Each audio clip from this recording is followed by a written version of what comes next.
আসসালামু আলাইকুম ভিউয়ার্স, কেমন আছেন সবাই? আশা করি সবাই ভালো আছেন। যেখান থেকে আমার আজকের এই ছোট্ট ভিডিওটি দেখছেন, সবাইকে জানাচ্ছি অসংখ্য ধন্যবাদ। খুব ব্যস্ততার ভিতর দিয়ে সময় যাচ্ছে, তাই একদমই ব্লগ ভিডিও বানাতে পারি না। ছোট ছোট কিছু শর্ট আপনাদের জন্য নিয়ে রাখলাম, যাতে আমার এই ছোট্ট চ্যানেলে একটু শেয়ার করতে পারি। গাছে মশরুম ফুটেছে, আর এই ফুলটা আমরা মানে টাইম ফুল হিসেবেই জানি।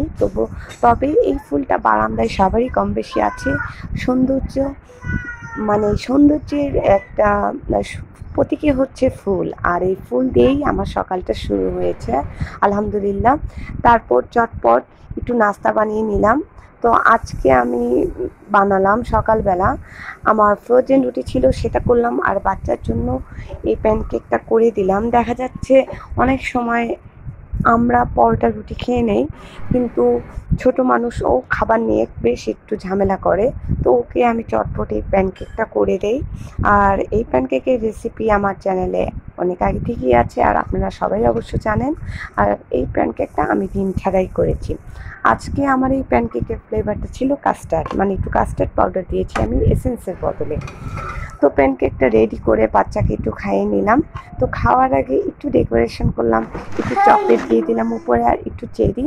তো এগুলো দিলে হয় কি, বাচ্চাদের খাওয়ার একটা আকর্ষণ জন্মায়। আর এর ভিতর দিয়ে আমার সকালটা শুরু হয়ে গিয়েছে, বাচ্চার পরীক্ষাও শুরু হয়ে গিয়েছে। তাই ওকে কিছু সময় পড়িয়ে আমি রান্নাঘরে গিয়ে ভাবলাম যে কটা মিষ্টি তৈরি করি, মানে রাতের ডেজার্ট হিসেবে এই কালো জামগুলো তৈরি করেছি। আর এই কালো জামটা হচ্ছে গরুর দুধ দিয়ে তৈরি, আর এই মিষ্টিটা অসম্ভব ভালো হয়। আপনারা সবাই ট্রাই করে দেখতে পারেন, এটার রেসিপিও আমার চ্যানেলে আছে। আর ভিডিওর মাঝে আপনাদেরকে বলে রাখি, যদি আমার ভিডিওর কোনো একটা অংশ আপনাদের ভালো লেগে থাকে, আমার চ্যানেলটিকে সাবস্ক্রাইব করে পাশে থাকবেন, ভিডিওটিতে লাইক দিবেন। আর যারা অলরেডি এই কাজটি করেছেন, সবাইকে জানাচ্ছি অসংখ্য ধন্যবাদ। আর এই যে আমার মিষ্টিটা একদমই রেডি।